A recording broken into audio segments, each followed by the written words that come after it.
नमस्कार, देश परदेश में आपનું स्वागत है। हूँ છું વિશાલ કારણી। સૌ પહેલા વાત બિહારની રાજનીતિની। લાલુ યાદવના પૂરા પરિવાર પર સીબીઆઈના દરોડા બાદ બિહારની રાજનીતિ ગરમાઈ છે। લાલુએ સોમવારના પાર્ટીના તમામ ધારાસભ્યોની બેઠક બોલાવી છે, તો નીતિશ કુમારે એક દિવસ બાદ એટલે કે મંગળવારના રોજ બેઠક કરવાનો વિચાર કર્યો છે। હાલ તો નીતિશે તબિયત ખરાબ હોવાનું કહી આ પૂરા મામલા પર મૌન સાધ્યું છે।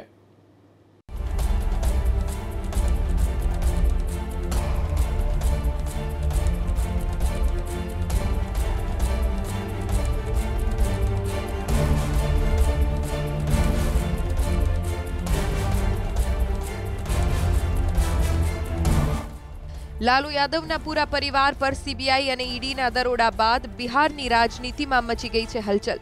આ હલચલની અસર પણ સ્પષ્ટ દેખાઈ રહી છે મહાગઠબંધન પર। सीबीआई અને ઈડીના દરોડા પર બિહારના સીએમ નીતિશ કુમાર મૌન છે, જેનાથી નારાજ લાલુ યાદવે સોમવારના પાર્ટીના ધારાસભ્યોની બેઠક બોલાવી છે। લાલુએ પોતાના તમામ ધારાસભ્યોને બેઠકમાં હાજર રહેવાનો હુકમ કર્યો છે। कल राष्ट्रीय जनता दल विधायक दल की बैठक है। मैं राजद के विधायकों से अपील करूंगा कि हिम्मत दिखाइए और लालू यादव राबड़ी दी पर दबाव बनाइए कि तेजस्वी यादव इस्तीफा दें और किसी अन्य को उप मुख्यमंत्री बनाएं। उनके दल में अब्दुल बारी सिद्दीकी से लेकर अनेक वरिष्ठ नेता हैं, अनेक लोग हैं जो ज़्यादा योग्यता क्षमता रखते हैं, 6-6, 7-7 बार के विधायक हैं। क्या लालू परिवार का ही कोई व्यक्ति उप मुख्यमंत्री बन सकता है? क्या राजद में कोई दूसरा योग्य नेता नहीं है? लालू यादव राजनीतिना माहिर खिलाड़ी छे। तेमने कदाच आभास थई गयो छे के पुत्र अने राज्यना उप मुख्यमंत्री तेजस्वी यादव पर लागेला भ्रष्टाचारना आरोपोना कारणे राजकीय दबावमां आवी नीतीश कुमार कोई पण पगलुं उठावी शके छे। इसमें भी मजबूत होकर के निकलेंगे सारे मोदी और सेंट्रल गवर्नमेंट और सीबीआई का सारा एक खेल बेल समाप्त हो जाएगा। बिहार में पड़े पड़ बदली रही है राजकीय स्थिति, जेने जोता सीएम नीतीश कुमारे पण सोमवारे पोताना तमाम कार्यक्रमों रद्द करी दीधा छे। जो के कारण अपाई रह्यु छे के नीतीशनी तबियत खराब छे। एवामां नीतीशे मंगळवारे पोताना निवासस्थान पर पार्टीना नेताओनी बैठक बोलावी छे। आ बैठकमां जिल्ला स्तरना नेताओथी लईने धारासभ्यो शामिल रहेशे। भारतीय जनता पार्टी अब नीतीश कुमार जी के बोलने पर ही अपना रिएक्शन देगी। हम जानना चाहते हैं कि वो क्या कर रहे हैं। जितनी बातें उन्होंने कही है, जो छवि उन्होंने बना के अपनी रखी है, उस छवि के अनुरूप काम करते हैं कि उसके विपरीत काम करते हैं। हम उनके निर्णय का इंतजार कर रहे हैं। लालू पोताना परिवार ने बचाववा तमाम कोशिश करी रह्या छे, तो सामे हाल मौन रही नीतीश कुमार पोतानी सरकार बचाववा चुपचाप नवी चाल चाली रह्या छे। पण लालू पर सीबीआईना दरोड़ा बाद सतत सवालो उठी रह्या छे के शुं बिहारमां महागठबंधन तूटी पड़शे। 243 બેઠકોવાળી બિહાર વિધાનસભામાં હાલ આરજેડીના 80, જેડીયુના 71 અને કોંગ્રેસના 27 ધારાસભ્યો છે। આ રીતે મહાગઠબંધન પાસે કુલ 178 ધારાસભ્યો છે, જે બહુમત માટે જરૂરી 122 થી 56 વધારે છે। એવામાં જો નીતિશ મહાગઠબંધનથી છેડો ફાડે છે, તો આ સ્થિતિમાં સત્તામાં બની રહેવા માટે ફરી એક વખત નીતિશને એનડીએનું સમર્થન લેવું પડશે। एनडीएना 58 धारासभ्यों साथे कुल आंकड़ो 129 पर पहुंचे, मतलब के बहुमत थी 7 वधारे। ब्यूरो रिपोर्ट, एबीपी अस्मिता। जम्मू कश्मीर में अंकुश रेखा पासे सेनाए पाकिस्तान ने जड़बातोड़ जवाब आपता पाकिस्तान की चौकी उड़ावी दीधी है। जम्मू कश्मीर पूंछ जिला नजीक आवेली अंकुश रेखा की बीजी तरफ पाकिस्तानी चौकी ने सेनाए नष्ट कर नाखी, जेमां 2 पाकिस्तानी जवान और 5 नागरिक मार्या गया है। पाकिस्तान तरफथी क्रॉस बॉर्डर फायरिंग में एक आर्मी जवान और तेमनी पत्नीना मौत बाद सेनाए कार्रवाई करी।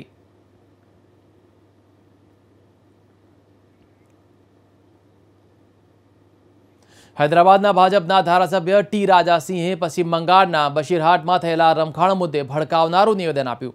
राजासिंहे बंगाळना हिंदुओने गुजरातना रमखाणोनी जेम जवाब आपवानुं कह्युं।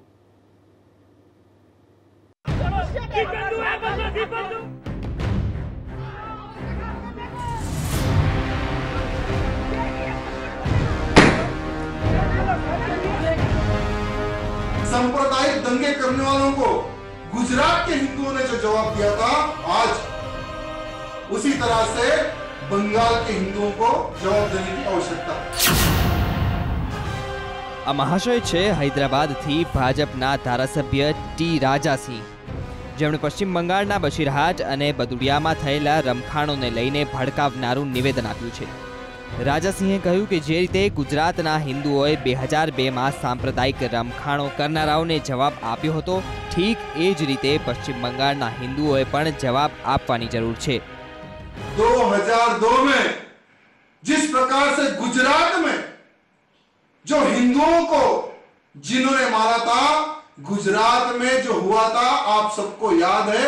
गुजरात में कैसा हिंदुओं को सुरक्षित करके संगठित करके उन सभी सांप्रदायिक दंगे करने वालों को गुजरात के हिंदुओं ने जो जवाब दिया था, आज उसी तरह से बंगाल के हिंदुओं को जवाब देने की आवश्यकता है। રાજાસિંહે સીધે સીધું જ ગોધરાકાંડ બાદ 2002માં થયેલા રમખાણો તરફ ઇશારો કરી રહ્યા છે। રાજાસિંહે કહ્યું કે જે રીતે કાશ્મીર ઘાટીમાંથી હિન્દુઓને ભગાવાયા, ઠીક એ જ રીતે બંગાળમાંથી હિન્દુઓને ભગાવી બાંગ્લાદેશ જેવું રાજ્ય બનાવવાની કવાયત ચાલી રહી છે। जिस प्रकार से कश्मीर से हिंदुओं को भगाया गया, उसी प्रकार से बंगाल से हिंदुओं को भगाकर बांग्लादेश जैसा एक राज्य ये लोग बना देंगे। इसलिए मैं सभी हिंदू भाई बंधुओं को, बंगाल के टाइगरों को मैं ये कहना चाहूंगा कि जागो, संगठित हो जाओ। રાજાસિંહની આ વાણી પર વિવાદ છેડાયો છે। एक राजा सिंह नहीं, ऐसे हजारों राजा आजकल सर उठाए हैं मोदी सरकार आने के बाद, योगी सरकार आने के बाद।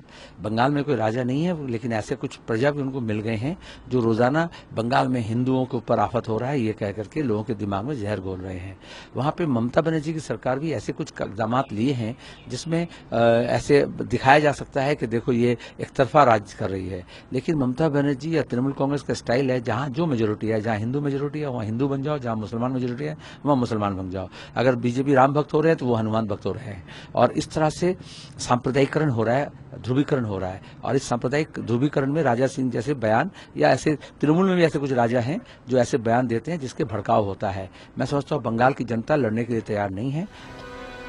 सोशल मीडिया पर आपत्तिजनक पोस्ट बाद पश्चिम बंगाળના બશીરહાટમાં રમખાણો ફાટી નીકળ્યા છે। બ્યુરો રિપોર્ટ, ABP અસ્મિતા। તો આ જે નિવેદન આપ્યું છે તેને લઈને સમગ્ર દેશમાં વિવાદ થયો છે। ભાજપ અને કોંગ્રેસની પ્રતિક્રિયા નથી આવી, પરંતુ પશ્ચિમ બંગાળમાં આ રાજાસિંહના નિવેદનને લઈને વિવાદ છેડાયો છે। સમાચારોમાં આગળ વધીએ તો પશ્ચિમ બંગાળ મતલબ મમતા બેનર્જીનો ગઢ, જ્યાં લાગી છે આગ। પહાડથી લઈ મેદાન સુધી અશાંતિ જ અશાંતિ છે। પહાડ એટલે કે દાર્જિલિંગમાં ગોરખાલેન્ડની માંગને લઈને હિંસા ફાટી નીકળી છે, તો ઉત્તરી બંગાળના બશીરહાટ સહિતના અનેક વિસ્તારોમાં રમખાણો ફાટી નીકળ્યા છે।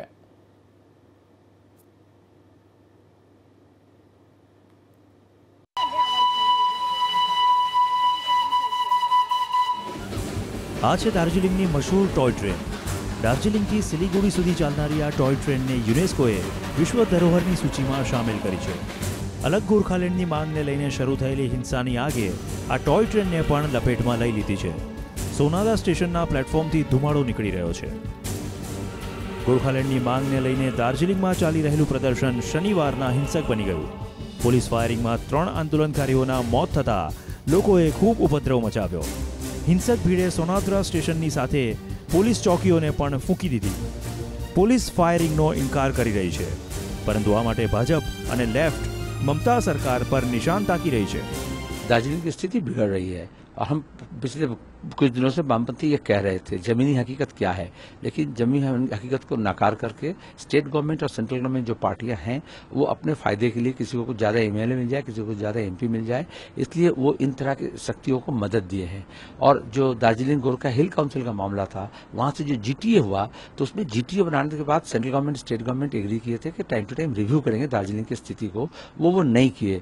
और ममता बनर्जी का जो दखल करने का जो मानसिकता है, और आज वो चाहे पहले गुंडा भेज करके हो या लालच दे करके हो या आज सेना भेज करके हो, अर्धसेना बल भेज करके हो, सिर्फ लाठी गोली से समस्या का समाधान नहीं होगा। गोली से नहीं, बोली से हल करना पड़ेगा। પશ્ચિમ બંગાળના પહાડ પર તો આગ લાગી જ છે, મેદાનમાં પણ આ જ સ્થિતિ છે। પશ્ચિમ બંગાળના બશીરહાટ અને ઉત્તરી દિનાજપુરમાં હિંસાની આગ હજુ બુઝાઈ નથી। દ્રશ્યોમાં આપ જોઈ શકો છો, રાજ્ય પરિવહનની બસ અને ટ્રકના કાચ તૂટેલા છે। એક મહિલા હાથમાં ભાજપનો ઝંડો લઈ ઈ રિક્ષાને રોકી રહી છે। દ્રશ્યો પહેલેથી સળગી રહેલા પશ્ચિમ બંગાળના દિનાજપુરના છે, જ્યાં ભાજપના કાર્યકર્તાના મોતને લઈને તોડફોડ થઈ છે। ભાજપનો આરોપ છે કે તૃણમૂલ કાર્યકર્તાએ ગોળી મારી ભાજપના કાર્યકર્તાની હત્યા કરી નાખી, જેના વિરોધમાં ભાજપે બંધ બોલાવ્યો, જ્યારે તૃણમૂલ ભાજપ પર હુમલાનો આરોપ લગાવી રહી છે। बंगाल में भी जिस प्रकार से एक माहौल बसीरघाट में बना, जिस प्रकार से तुष्टीकरण की राजनीति के कारण बंगाल में आए दिन दंगे हो रहे हैं, स्वाभाविक रूप से ममता बनर्जी कानून की व्यवस्था वहां बना नहीं रख पा रही है, कानून की व्यवस्था पूरी तरह से चरमरा गई है। इन सब विषयों को लेकर हम जो बुद्धिजीवी वर्ग दिल्ली में मौजूद थे उनके सामने आए हैं। जनता इस बात को लेकर बहुत चिंतित है कि आखिरकार बंगाल में ऐसा क्या हो रहा है कि जो धर्म के लोग, सभी धर्म के लोग एक साथ मिलकर रह रहे थे, आज राजनीतिक कारणों से ममता बनर्जी इनके बीच एक खाई बनाने की प्रयास क्यों कर रहे हैं। પશ્ચિમ બંગાળમાં સ્થિતિ પર હંગામો એટલા માટે વધુ મચી રહ્યો છે કારણ કે લડાઈ રાજકીય પણ છે। મમતા સત્તામાં છે અને ભાજપ સત્તામાં આવવા માંગે છે। મમતાને પછાડવા માટે ભાજપે અનેક ચક્રવ્યૂહ રચ્યા છે। મમતા ચક્રવ્યૂહમાંથી બહાર આવે છે તો ક્યાંક ફસાઈ પણ જાય છે। અસમમાં પૂરથી તબાહી મચી ગઈ છે। પૂરને લઈને અત્યાર સુધી 26 લોકોના મોત થઈ ચૂક્યા છે। અસમના 17 જિલ્લા પૂરથી પ્રભાવિત છે। કરીમગંજ અને લખીમપુરમાં ખૂબ નુકસાન થયું છે। આશરે 4 લાખ લોકો પૂરથી પ્રભાવિત થયા છે। હજારો ઘર પાણીમાં ગરકાવ થઈ ગયા છે। કાંજીરંગા નેશનલ પાર્કમાં પણ પૂરનું પાણી ફરી વળ્યું।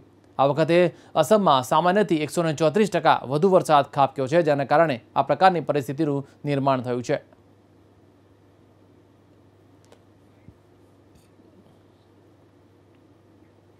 जुनेद हत्याकांडના મુખ્ય આરોપીની મહારાષ્ટ્રના ધુલેથી ધરપકડ કરાઈ છે। દિલ્હી પાસેના બલ્લભગઢમાં ચાલુ ટ્રેનમાં જુનેદની હત્યા કરી દેવાઈ હતી। પહેલા ખબર એ આવી હતી કે બીફને લઈને જુનેદની હત્યા કરી દેવાઈ, પરંતુ પોલીસ કહી રહી છે કે ટ્રેનમાં સીટને લઈને ઝઘડો થયો હતો, જે હત્યામાં પરિણમ્યો।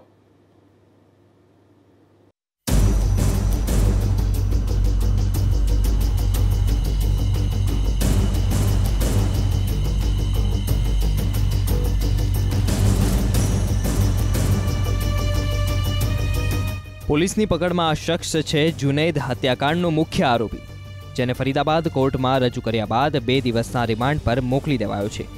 મુખ્ય આરોપીની શનિવારના મહારાષ્ટ્રના ધુલેથી ધરપકડ કરાઈ હતી। પોલીસનું કહેવું છે કે આરોપીએ હત્યાની વાત કબૂલી છે, પણ હજુ સુધી હત્યામાં ઉપયોગ કરાયેલ ચાકુ મળી આવ્યું નથી, તો આરોપી કેમેરા સમક્ષ આરોપોથી ઇનકાર કરી રહ્યો છે। जुनैद को मारे? नहीं मारा। क्या बोला जुनैद? मैंने नहीं मारा। क्या हुआ था उस दिन, क्या हुआ था? मुझे कुछ नहीं पता। 22 જૂનના દિલ્હી પાસે બલ્લભગઢમાં ચાલુ ટ્રેનમાં જુનૈદની હત્યા કરી દેવાઈ હતી અને તેના ભાઈઓને માર મરાયો હતો। પહેલા ખબર એ આવી હતી કે જુનૈદ ઈદની ખરીદી માટે દિલ્હી આવ્યો હતો અને ટ્રેનમાં ગૌમાંસને લઈને તેની હત્યા કરી દેવાઈ, પણ પોલીસનું કહેવું છે કે વિવાદ પાછળનું કારણ ગૌમાંસ નથી, બલ્કે ટ્રેનમાં સીટને લઈને તકરાર છે। अब तक की पूछताछ में उसने जुनैद को और उसके भाइयों को चाकू मारने की वारदात को स्वीकार किया है। बीफ की जो बात है, जो मीडिया में पहले भी आई है, इस तरह की बात अभी तक किसी अभियुक्त की पूछताछ में और किसी भी इवन कंप्लेनेंट ने भी जो पुलिस को स्टेटमेंट दिया है उसमें ऐसी कोई बात नहीं। क्यों ने जो मुलजिम है उसने अपनी टीआईपी कराने से मना कर दिया, उसका बयान लिखा गया माननीय अदालत के माध्यम से, और उसके बाद में फिर सेपरेट एप्लीकेशन एक दी गई जिसमें ये लिखा गया कि इनका 3 दिन का पुलिस कस्टडी मांगी जाए ताकि उसे चाकू बरामद किया जा सके जो वारदात को अंजाम देने में शामिल किया गया है, और उसके जो जहाँ पर उसने छुपा करके रखा हुआ है चाकू को, और जो कपड़े ब्लड से सने हुए हैं उसको भी वहाँ पर जो उस तरीके से जो बरामद किया जा सके, और जो रोज़ाना उसके साथ में सफ़र करने वाले लोग हैं उनको भी बरामदगी किया जा सके, कि उनसे भी पूछताछ की जा सके कि भाई जो लोग और जो वारदात में शामिल लोग हैं। तो इसलिए हाल दोनों चीज़ों को ऑब्जर्वेशन के बाद में माननीय अदालत ने 2 दिन का पुलिस कस्टडी उनको अलाउड किया है। પોલીસના મતે હત્યા કર્યા બાદ મુખ્ય આરોપી સૌથી પહેલા પોતાના ગામ ગયો હતો। ત્યાંથી તે ટ્રેન પકડી મહારાષ્ટ્ર પહોંચ્યો હતો અને ત્યાંથી એક કંપનીમાં નોકરી કરવા लाग्યો। મુખ્ય આરોપી દિલ્હીમાં એક કંપનીમાં સિક્યુરિટી ગાર્ડ હતો અને દિલ્હીથી જ ટ્રેનમાં ચાકુ લઈને ચડ્યો હતો। બ્યુરો રિપોર્ટ, ABP અસ્મિતા। દેશ પ્રદેશમાં અન્ય સમાચારો પણ જોઈશું, પરંતુ હાલ સમય થયો છે એક બ્રેકનો। વિરામ બાદ દેશ પ્રદેશમાં આપનું ફરીથી સ્વાગત છે। સમાચારોમાં આગળ વધીએ। यूपीના સીએમ યોગી આદિત્યનાથ ગુરુ પૂર્ણિમાના દિને ગોરખનાથ મંદિરમાં ગુરુ ભક્તિમાં લીન નજરે પડ્યા। गुरुर्ब्रह्मा गुरुर्विष्णु गुरुर्देवो महेश्वरा गुरु साक्षात् परब्रह्म तस्मै श्री गुरवे नमः। ગુરુ પૂર્ણિમાના અવસર પર યુપીના સીએમ યોગી આદિત્યનાથ ગોરખપુરમાં પોતાના ગુરુની ભક્તિમાં લીન નજર આવ્યા. સીએમ યોગી આદિત્યનાથે ગોરખનાથ મંદિરમાં હર વખતની જેમ પહેલા મંદિરમાં પૂજા અર્ચના કરી. ત્યારબાદ બ્રહ્મલીન મહંત દિગ્વિજયનાથ અને પોતાના ગુરુ બ્રહ્મલીન મહંત અવૈધનાથના દરબારમાં તેમની પ્રતિમા પર તિલક લગાવી અને ફૂલ ચડાવી ગુરુને યાદ કર્યા. સવારના 5 વાગ્યે મંદિરની ગૌશાળામાં પહોંચી સીએમ યોગીએ ગાયોને ઘાસચારો અને બિસ્કિટ ખવડાવ્યા. પછી રસ્તામાં ઊભા પોતાના પ્યારા શ્વાન કાલુને દુલાર કરી પનીર ખવડાવ્યું. સીએમ બન્યા બાદ 5મી વખત ગોરખપુર પહોંચેલા સીએમ યોગીએ જનતા દરબારમાં લોકોની સમસ્યા જાણી. પરંતુ આ દરમિયાન જનતા દરબારમાં હંગામો મચી ગયો.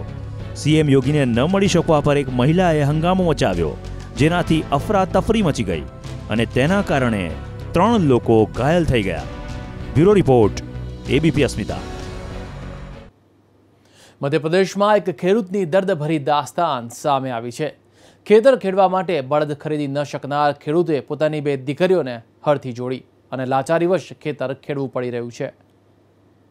दुनिया में हम आए हैं तो जीना ही पड़ेगा, जीवन है अगर जहर तो पीना ही पड़ेगा. આજથી 60 વર્ષ પહેલા દેશે આ મજબૂર માને ખેતરમાં હળ ચલાવતા જોઈ હતી. આ મધર ઇન્ડિયાની લાચારીની કહાની તો આપે ફિલ્મી પડદા પર પણ જોઈ હતી. પણ આજે જે દ્રશ્યો અમે આપને બતાવીશું તે 21મી સદીની એ દીકરીઓની છે જે ભણવાની ઉંમરમાં બળદના બદલે હળ ચલાવવા મજબૂર છે. दुनिया में हम आए हैं तो जीना ही पड़ेगा, जीवन है अगर जहर तो पीना ही पड़ेगा. દુનિયા કલ્પના ચાવલા, સાક્ષી મલિક, મેરી કોમ જેવી તમામ મહિલાઓનું નામ લઈ ભારતની મિસાલ આપી રહી છે. પણ મધ્યપ્રદેશની રાજધાની ભોપાલથી માત્ર 38 કિલોમીટર દૂર સિહોરના દ્રશ્યો જોઈ એવું લાગે છે કે હજુ આપણે વિકાસથી સેંકડો વર્ષ પાછળ છીએ. સિહોરના રહેનારા ખેડૂત સરદાર બરેલાની આર્થિક હાલત ખૂબ જ ખરાબ છે. તેમની પાસે ખેતર તો છે પણ ખેતર ખેડવા માટે બળદ નથી. પિતાની મજબૂરી અને ગરીબી જોઈ બંને દીકરીઓએ ખુદ જ આ ભારે હળને નાજુક ખભા પર ઉઠાવવાનો ફેસલો કર્યો અને ભીષણ ગરમીમાં ખેતર ખેડવા લાગી. गुड़िया हमसे खिंचवा रहा कुल पर. ये स्कूल नहीं जाती? स्कूल जाती है नहीं? जा स्कूल जाए लेकिन 3 साल होगा. अब ये गरीबी के लिए फिर पैसा भी तो ना फिर जमा करना है. कहाँ तक पढ़ाई इनको? 8वीं तक. अच्छा, 8वीं के बाद यहाँ से लाड़को एडमिशन के लिए पैसे नहीं है ना? हाँ. સરદાર બરેલાની દીકરીઓને ભણવાનો ખૂબ જ શોખ છે અને જુસ્સો પણ, પરંતુ ગરીબીના કારણે તે માત્ર 8મું ધોરણ સુધી જ ભણી શકી. ખેડૂત બરેલાની એક દીકરી 14 વર્ષની છે જ્યારે બીજી 11 વર્ષની. જે હાથોમાં સ્કૂલ બેગ હોવી જોઈએ, પુસ્તકો હોવા જોઈએ, તે હાથ હળ થાંભવા મજબૂર છે.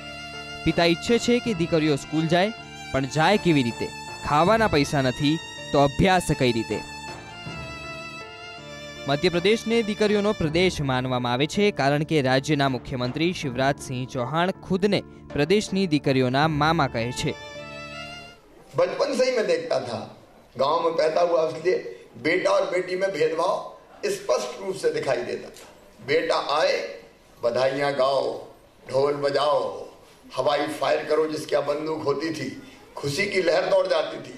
और बेटी अगर आ गई तो माता का चेहरा उतर जाता था, जैसे बेटी नहीं आ गई हो, आफत आ गई हो. પણ સિહોરની આ બે બહેનોને જોઈને મધ્યપ્રદેશની હકીકત દેખાઈ રહી છે. જો કે હવે તંત્ર ખેડૂત સરદાર બરેલાની મદદની વાત કરી રહ્યું છે, તો આ મામલે રાજનીતિ પણ શરૂ થઈ ચૂકી છે. वो सीहोर जिला मध्य प्रदेश के किसान पुत्र प्रचारित किए जाने वाले मुख्यमंत्री शिवराज सिंह चौहान जी का जिला है. और वहाँ यदि उनकी भांजियाँ हलों में बेलों की तरह जुटी हुई हैं तो ये समूचे प्रदेश के लिए और विशेषकर उन किसान पुत्र के लिए शर्मसार कर देने वाली घटना है जो अपने आप को महिमा मंडित करते हैं कि मैं किसान का बेटा हूँ, प्रदेश की बच्चियाँ मेरी भांजियाँ हैं. यदि किसी को कोई संकट है तो हम लोगों से आके संपर्क करे. हम मुट्ठी भर नहीं तो हम कुछ ना कुछ तो कर ही सकते, जितना हम कर सकते उतना तो हम करने का प्रयास करते ही हैं। और जहां तक सरकारी सुविधाओं का बात है तो उसको हम पूरी सुविधाएं दिलाने का प्रयास करते हैं। एक ने अन्य को उदाहरण हमारे पास है।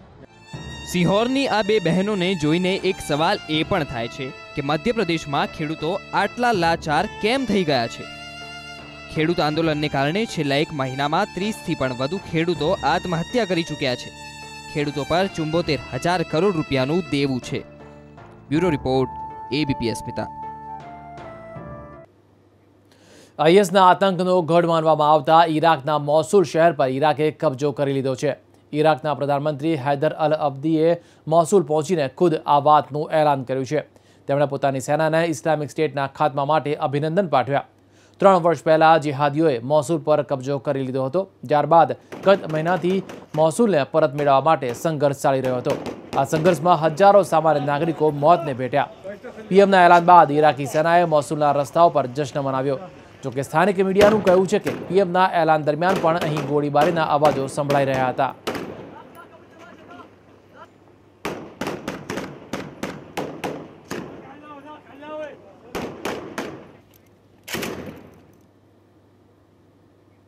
હવે વાત કરીશું અમદાવાદની। તો જે રીતે ભારતભરમાં અમદાવાદનું નામ હવે રોશન થઈ ગયું છે, કારણ કે યુનેસ્કોએ વર્લ્ડ હેરિટેજ સિટીનો દરજ્જો અમદાવાદને આપ્યો છે। ત્યારે અમદાવાદને વર્લ્ડ હેરિટેજ સિટીનો દરજ્જો મળતા મેયર સહિતના લોકો અને અમદાવાદના પૂર્વ વિસ્તારના લોકો, સમગ્ર શહેરના લોકોએ કેક કાપીને હર્ષભેર આને વધાવી લીધો હતો। અમદાવાદના વિવિધ જગ્યાએ કાર્યક્રમો થયા હતા, પરંપરાગત ગરબા કરવામાં આવ્યા અને ખુદ મેયર પણ, શહેરની કમિશનર ચેરમેન, મેયર સહિતના લોકોએ ઉપસ્થિત રહીને ગરબા ગાયા હતા। તો રોશનીથી વિવિધ શહેરની બિલ્ડિંગોને શણગારવામાં આવી હતી। શહેરના વિવિધ વિસ્તારોમાં ફટાકડા પણ ફોડવામાં આવ્યા। તો કાંકરિયા લેક વિસ્તાર, કોર્પોરેશનની કચેરી સહિતના વિસ્તારોમાં ફટાકડા ફોડીને જશ્ન મનાવવામાં આવ્યો। ખાસ કાર્યક્રમનું આયોજન કરવામાં આવ્યું હતું। અમદાવાદની કેક બનાવીને તેને કટ કરવામાં આવી અને સમગ્ર ખુશીનો માહોલ જોવા મળ્યો। અમદાવાદમાં એક તહેવાર જેવો માહોલ જોવા મળી રહ્યો છે। ગરબે ઘૂમતા ખુદ મેયર જોવા મળ્યા, સ્ટેન્ડિંગ કમિટીના ચેરમેન પણ ગરબે ઘૂમતા જોવા મળ્યા। તો કોર્પોરેટરો પણ આ ગરબામાં જોડાયા હતા। જશ્નનો માહોલ છે, ત્યારે અમદાવાદીઓએ પણ આ યુનેસ્કોની જાહેરાતને વધાવી લીધી છે।